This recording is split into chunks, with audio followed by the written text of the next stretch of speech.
Alfonso Armada nos hablará su conferencia Líneas de Fuego, el arte de contar la guerra. Alfonso Armada, sobre todo, es reportero, periodista. Yo creo que ese es el máximo galardón que le podemos decir. Pero que no solo eso, es director adjunto al director y director del máster de periodismo de ABC. Trabajó para el diario El País durante 14 años, 5 de ellos como corresponsal en África. Fue 7 años corresponsal del diario ABC en Nueva York. Ha cubierto el cerco de Sarajevo, el genocidio de Ruanda y el ataque de las Torres Gemelas. Es editor de una de las revistas más prestigiosas que apuestan por el periodismo literario, Frontera D, que es una revista digital. Ha publicado varios libros, como Cuadernos Africanos, Nueva York, El Deseo y la Quimera, etc. Y también publica poesía y ensayo. Bueno, Alfonso, tienes la palabra. Hola, buenas tardes. Hola, buenas tardes, o buenos días todavía. Voy a empezar rompiendo un poco el ritmo, poniéndose un vídeo, que creo que es un buen comienzo.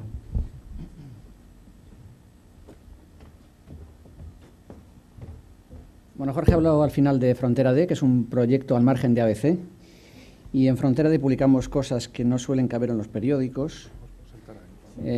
Y os voy a poner un vídeo que publicamos en la revista hace un mes de Carlos Espotorno. Colabora con El País, colabora con varios medios, sobre todo porque creo que Carlos Espotorno ha conseguido aunar en una sola pieza música, foto fija, fotomovimiento, texto, y creo que ha conseguido algo muy eficaz, difícil de hacer, y es algo que nos gustaría enseñar en el máster de ABC. Espero que funcione esto bien. Es bastante breve.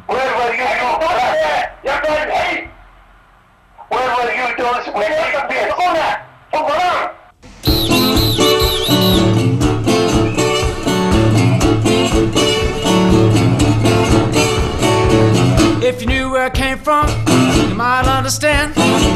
Place where you can't sleep, blood stains the land. Yes, I'm a refugee.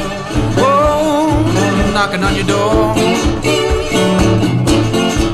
We lost our everything, even the police of the Libyan and the people of the Libyan beat us. Well, if you drive me away, I might die here on this foreign shore. I'm not a bandit, I'm not a thief. Don't take things that don't work for, not my belief. Well, I'm a refugee. Oh, knocking on your door. Well, if you drive me away, I might die here on this foreign shore. I'm not a crossroad child, traveling man without a home. I'm not a gypsy, whoa, that don't care where I roam. Yes, I'm a refugee, whoa, whoa, knocking on your door. If you drive me away, I might die here on this foreign shore.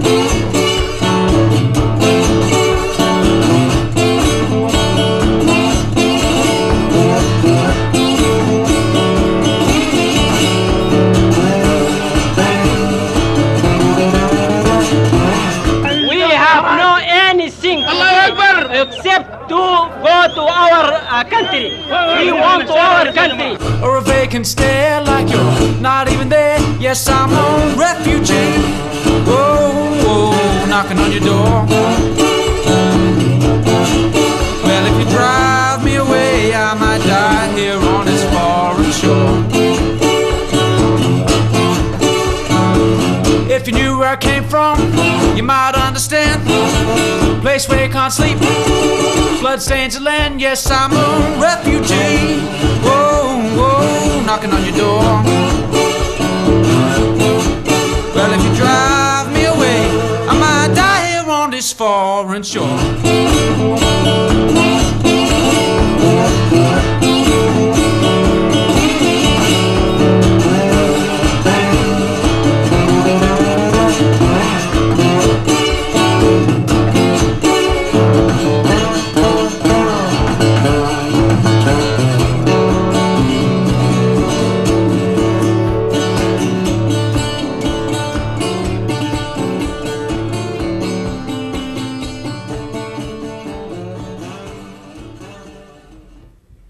Bueno, esto es sencillamente periodismo. Periodismo hecho ahora mismo con toda la eficacia y con todos los recursos tecnológicos. Me voy a la mesa. Bueno, voy a intentar ser breve, sintético y voy a intentar no aburriros. No, como queráis. Igual así escuchamos más y vemos menos. Voy a pasar ahora a una etapa no tan antigua. Como dijo Jorge, durante varios años fui corresponsal para África, no en África, sí, porque vivía en Madrid. Iba a África siempre que había acontecimientos lo suficientemente dramáticos, cuando la envergadura del drama era lo bastante grande como para que el redactor jefe, que algunos tienen corazón, sentimientos y conciencia, decidieran que valía la pena enviar a un enviado especial a algunas zonas de conflicto.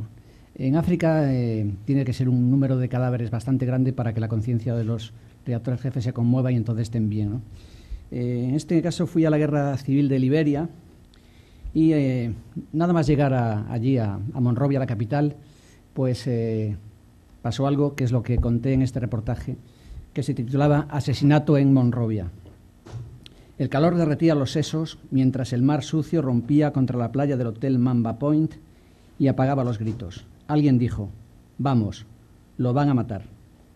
El joven era muy alto y delgado. La sangre le embadurnaba la cara y le encharcaba la camisa azul turquesa. Corría en círculos dejando un rastro de sangre alrededor, pequeñas gotitas que el asfalto devoraba con parsimonia. Pedía piedad con las manos, pero la jauría de jovenzuelos solo quería terminar con él. Le golpeaban con la culata de viejos fusiles o le acuchillaban a la carrera como en una corrida popular, con bayonetas brillantes o cuchillos de cocina. Un niño de 9 o 10 años quiso ensartarlo con una caña de pescar. El fugitivo intentó abrirse paso hacia nosotros, pero un muchacho sin piedad, vestido con un gorro multicolor de rastafari y gafas de sol cuadradas, le cerró el paso con un Kalashnikov. Lo hizo retroceder hacia el centro del grupo salvaje y le descerrajó un tiro en el vientre.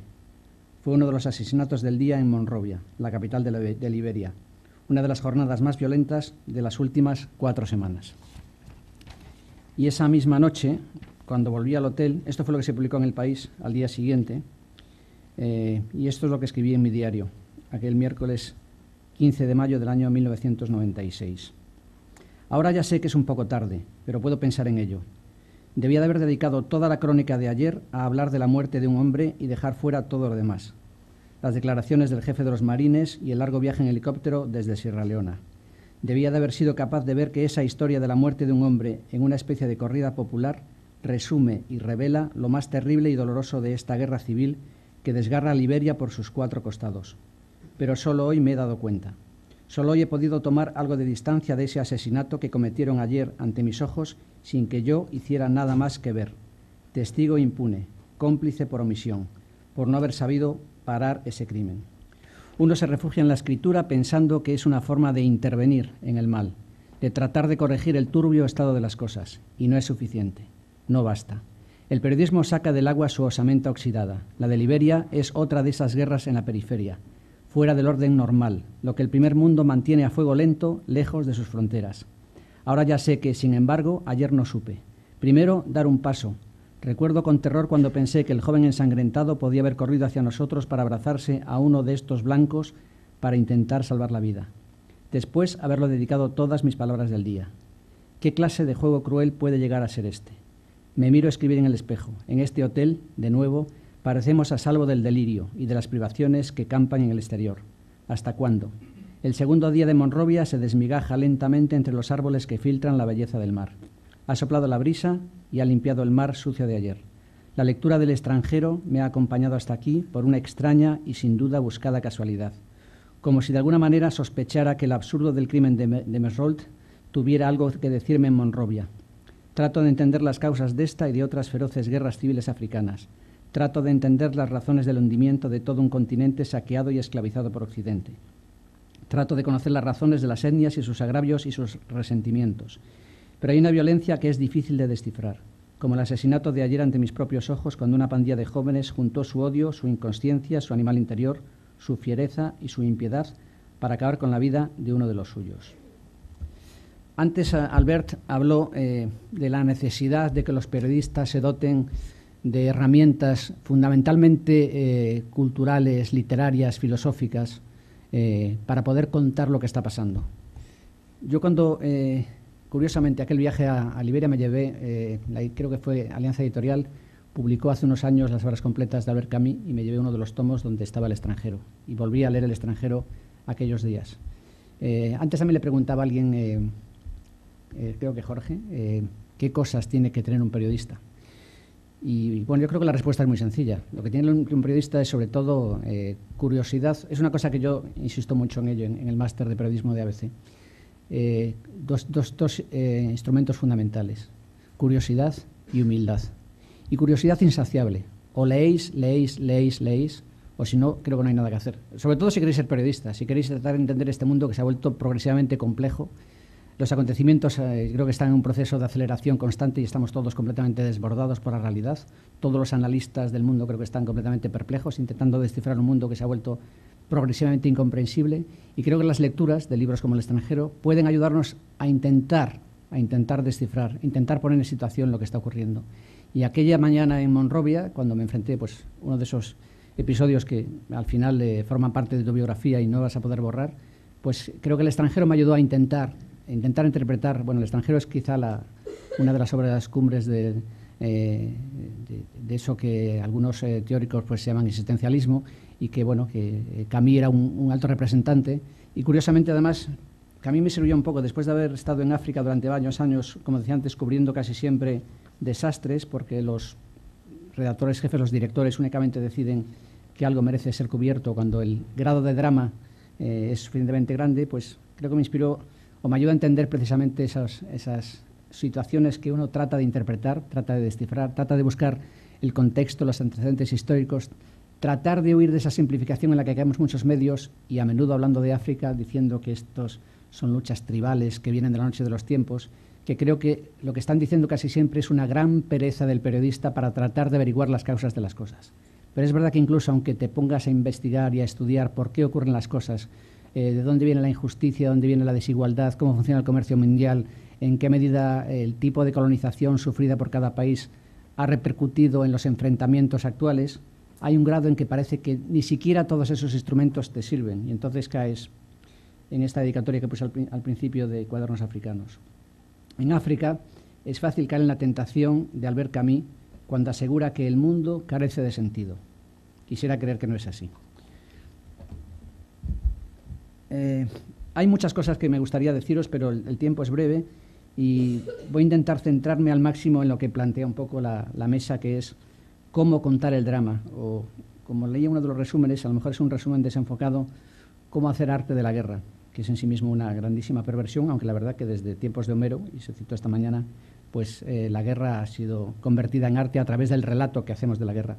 Hay una cosa que también que dijo Albert que me gustó mucho, algunas palabras suyas no, porque creo que a veces abusa de términos teóricos, y se lo digo cariñosamente, pero lo de empalabrar sí me gustó. Lo de empalabrar me gustó porque tiene algo así como muy artesano. Yo también estoy muy de acuerdo en algunas cosas que dijo. Creo que hay oficio es una parte de esto, pero solo es una parte. Y el oficio de empalabrar, que es como el oficio del carpintero que sabe cómo pulir una madera, sabe cómo hacer una cama, sabe hacer una mesa, pues creo que el oficio del periodista tiene que saber empalabrar. Pero empalabrar, como dijo también él antes, en la cabeza. Tienes que entenderlo antes en tu cabeza antes de ponerte a escribir. Si tú no lo entiendes, nadie lo va a entender. Y otra cosa muy importante también que creo que es fundamental.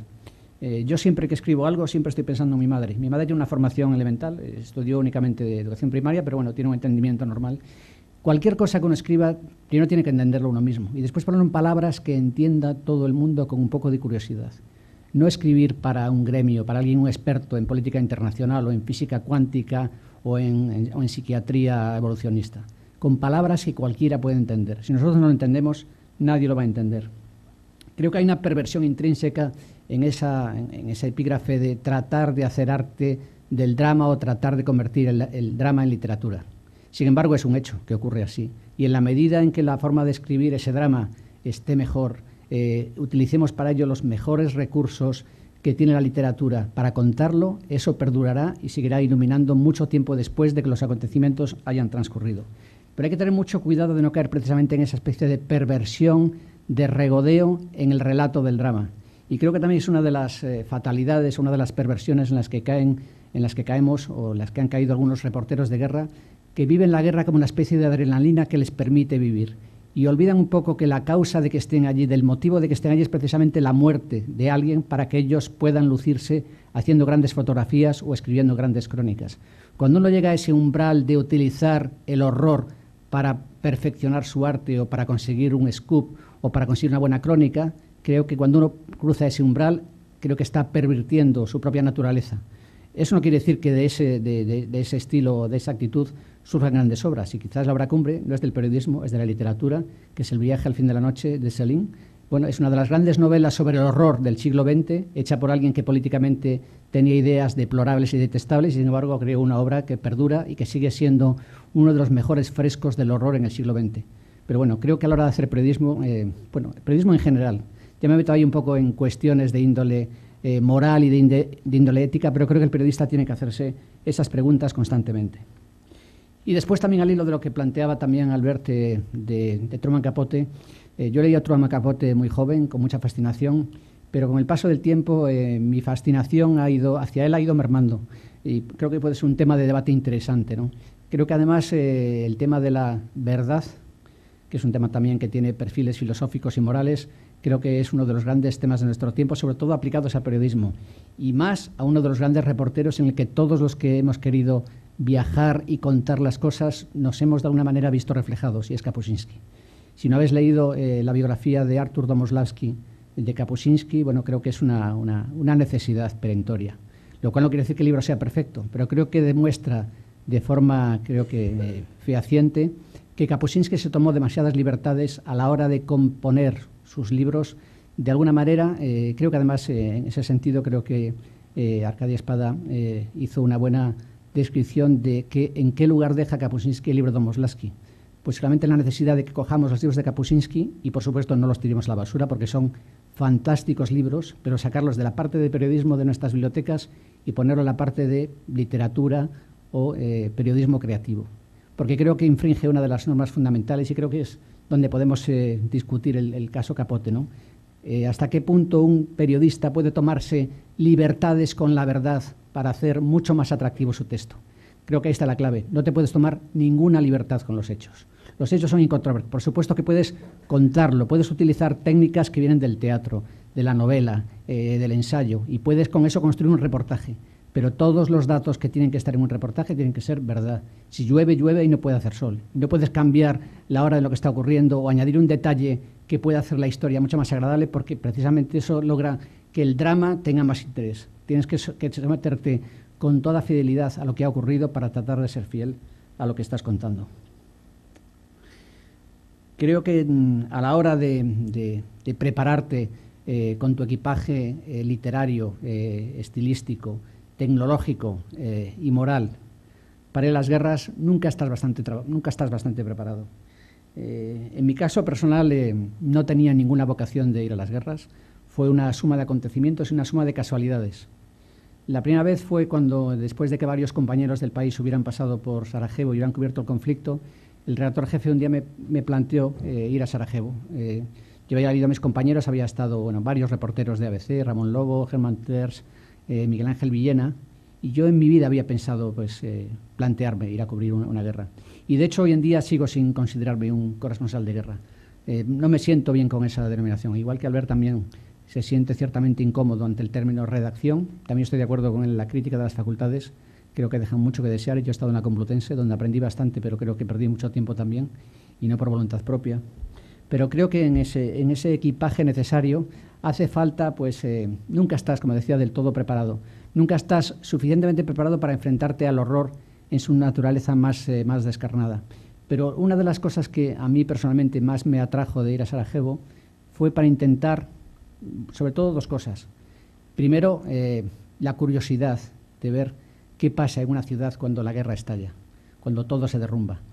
Y después saber hasta qué punto iba a ser capaz de manejar mi propio miedo a la muerte a la hora de trabajar. Y después, ¿qué sentido tiene que estés allí? ¿Para qué te mandan y cuál es el sentido de tu oficio? Que creo que son preguntas que se plantean de forma radical cuando estás en una situación de límite, cuando ves a gente viviendo y muriendo delante de tus ojos. Descubrí pues, que por una parte podía más o menos manejar mi miedo, que el miedo pasaba a segundo plano precisamente por la necesidad de contar lo que estabas viviendo.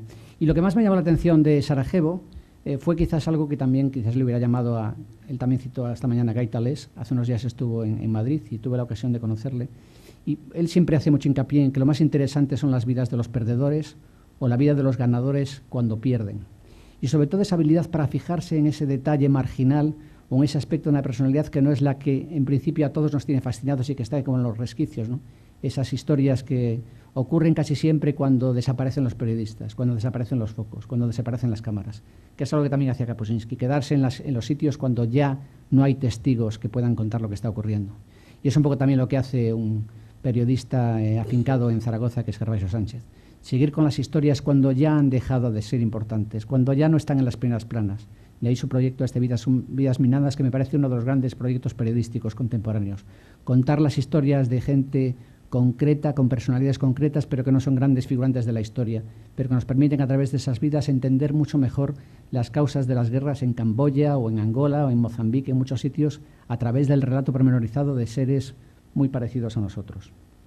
Decía antes, y espero no perder del todo el hilo, que lo que más me fascinó para decir en Sarajevo es como si de alguna manera me hubieran dado un billete. Había una película, una serie de televisión que vosotros no habríais conocido y que yo vi en los últimos años de mi infancia, que se llamaba El túnel del tiempo. Te permitía a través de una máquina meterte en el túnel del tiempo. Y lo que a mí me permitió Sarajevo es como si por una casualidad extraña hubiera viajado a la Guerra Civil Española. Quizás porque el aspecto físico de los bosnios es muy semejante al nuestro, porque el nivel de desarrollo era relativamente parecido y porque el enconamiento de una guerra civil, creo que las guerras civiles casi siempre se parecen, ¿no?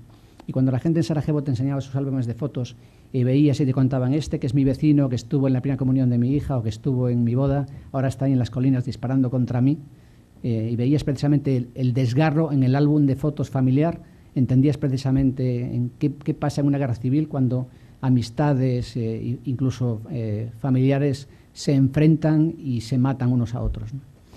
Mis compañeros habían contado pues, vicisitudes de la guerra, movimientos de tropas, atrocidades, campos de concentración. Y entonces lo que más me llamó la atención, en lo que más me fijé precisamente, en aquellos aspectos que pensaba que podían hacer entender a la gente de España cómo era vivir una guerra. ¿Qué ocurriría si de repente estalla una guerra en Zaragoza, o en Madrid, o en Barcelona? ¿Y qué hace la gente? La gente sigue celebrando cumpleaños, la gente se sigue enamorando, la gente sigue yendo al teatro. ¿Qué hace la gente para lavarse? Que eran cuestiones perfectamente cotidianas, ¿no? Y me parecía que a través de ese relato de cómo la guerra afecta a la vida cotidiana de la gente, podía hacer lo que a fin de cuentas creo que un periodista debe intentar hacer, y es tratar de que el lector, el espectador, se ponga en el lugar del otro, que se ponga en tus zapatos, que se ponga en tus ojos y llevarlo a tu lado para que esté presenciando lo que tú estás presenciando. Entonces me llamaba mucho la atención que la gente se jugara la vida por conseguir agua para lavarse, para evitar a toda costa convertirse en bestias. Y una de las cosas más que conmovió fue descubrir que los actores de teatro de Sarajevo habían decidido que era más importante para el resultado final de la guerra seguir haciendo teatro que ir al frente a pegar tiros. Decidieron que para mantener la moral, para mantener sus rasgos de humanidad, era más importante hacer teatro y que la gente tuviera algún tipo de asueto, porque para el resultado final de la batalla, que 40, 50 actores fueran al frente a pegar tiros, eso no iba a intervenir al final. Lo dramático del caso es que los actores, para ir a ensayar, se jugaban la vida. Algunos actores morían yendo a los ensayos. Y el público que iba a ver estas obras de teatro, que se hacían siempre como los cumpleaños a lo de las velas, pues también corrían el riesgo de morir para ir a ver el teatro. Entonces, de repente, las cosas cotidianas que aquí no valoramos porque forman parte de nuestra vida cotidiana y no implican ningún drama, el hecho de ir al teatro, de ir a comprar pan o ir a buscar agua, se convertía en algo radicalmente fundamental. A la hora de contar precisamente esto que hablaba Jorge también, de cómo convertimos el drama en literatura, creo que hay que partir de esa base fundamental, esa especie de línea que es una línea innegociable, esa línea de separar con todo rigor lo que es ficción de lo que no es ficción.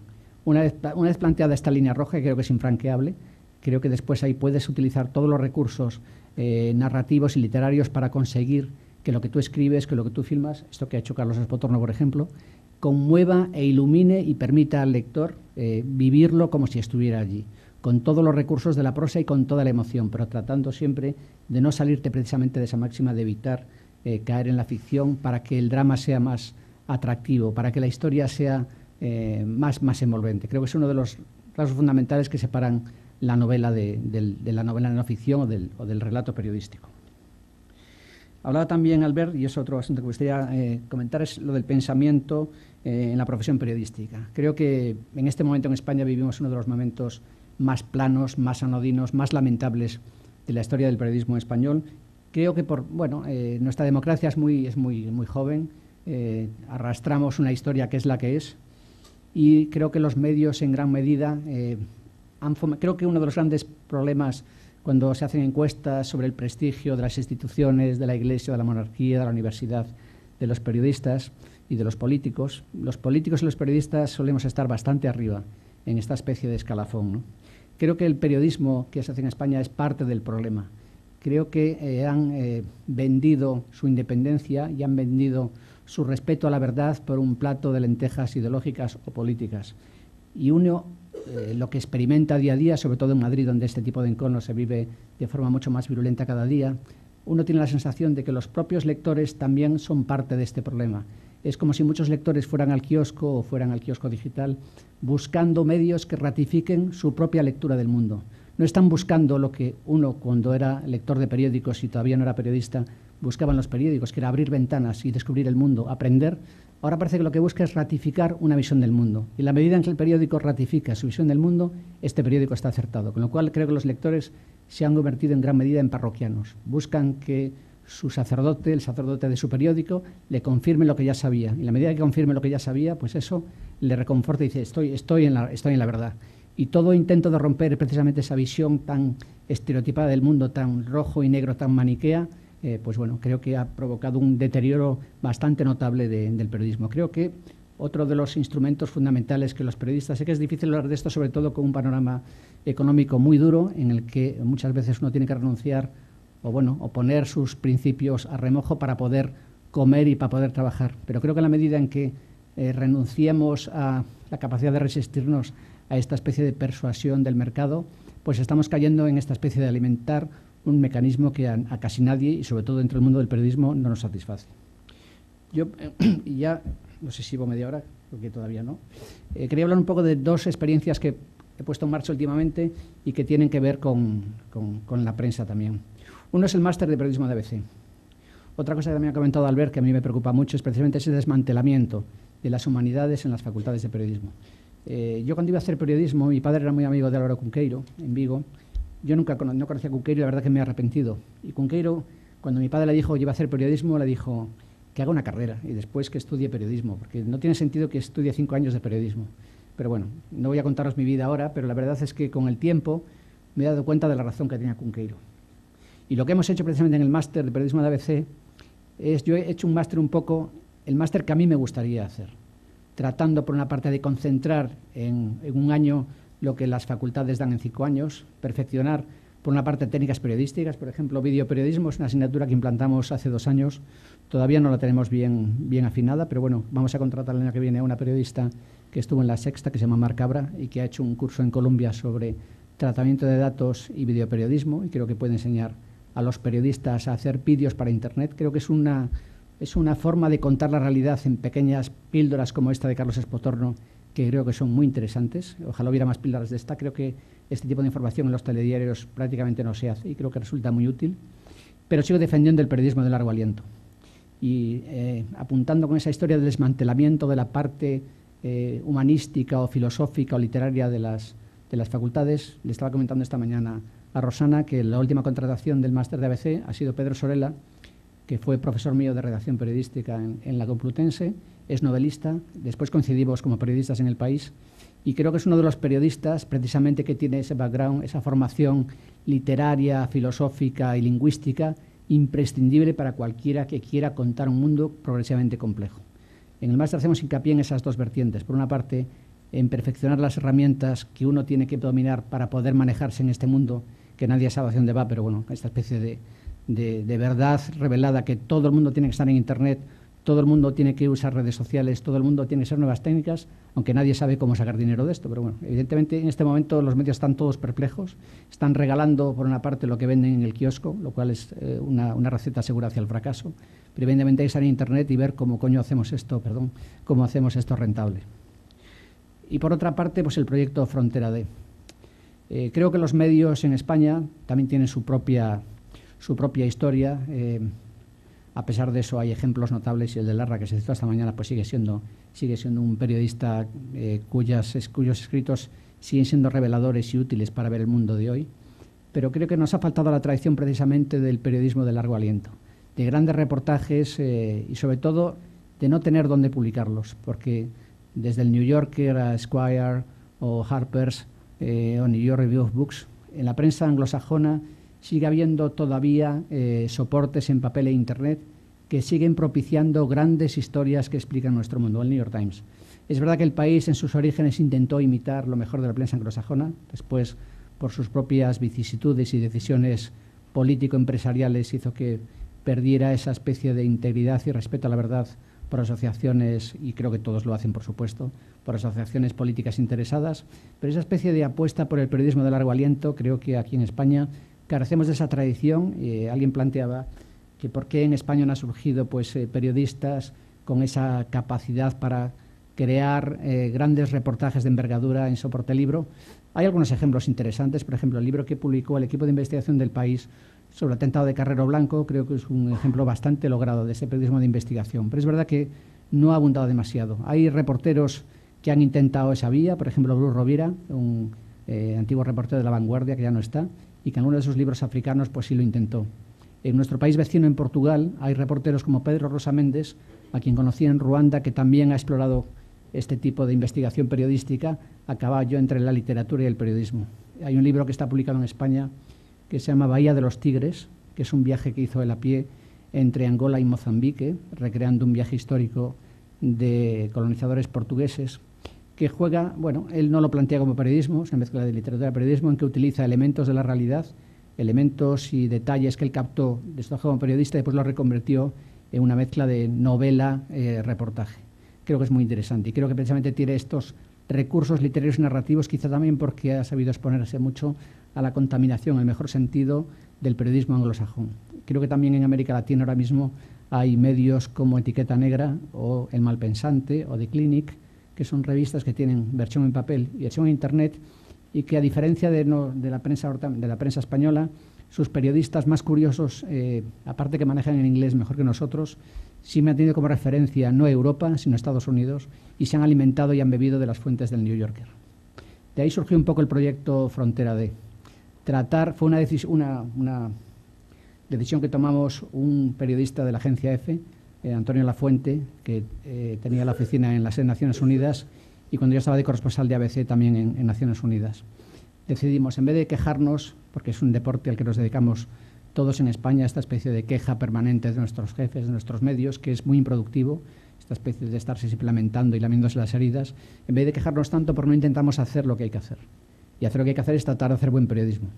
Evidentemente ahí tienes el problema de cómo financias el buen periodismo, porque resulta que es muy caro y aquí no encuentras financieros o personas que entiendan la necesidad casi social, de compromiso social del periodismo como algo que es imprescindible para una saneada sociedad democrática.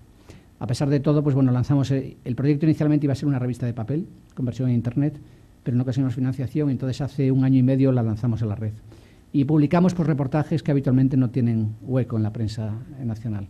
Hablamos muy poco de política nacional, nos interesa sobre todo el mundo, y sobre todo lo que más cultivamos es el género reportaje. Hace unos días hemos publicado un grandísimo reportaje de unos 30 folios sobre Tailandia, de un reportero que estuvo allí durante muchísimo tiempo, hablando con todos los sectores sociales en Tailandia, que es un reportaje de una envergadura. Evidentemente leerlo en Internet es complicado. Creo que las tabletas pueden abrir una vía interesante para los medios digitales. Creo que va a permitir leer con bastante más comodidad grandes reportajes, pero no descartamos hacer una versión en papel.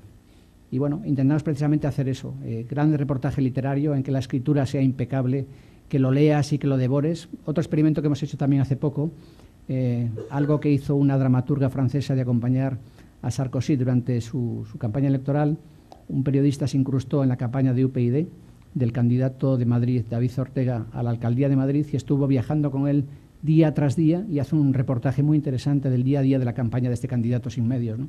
Es muy interesante porque además es un reportaje planteado en términos de diálogo. Está lleno, parece una obra de teatro, porque está todo dialogado con las intervenciones del propio David Ortega y de los ayudantes, jefes de prensa y demás. Curiosamente, no sé qué pasó, pero al final parece que UPyD no quedó muy contenta del retrato que hacía de este candidato y no le permitieron hacer la segunda parte, que era, bueno, y eso a pesar de que han tenido un notable éxito electoral en Madrid. Pero es una forma de aproximarse a la vida política nacional bajo una óptica distinta. Creo que también tenemos que jugar mucho con la imaginación, que es lo que hace sobre todo Gaitalés, para buscar enfoques originales que nos ayuden a hacer el periodismo más interesante, más atractivo y más valioso.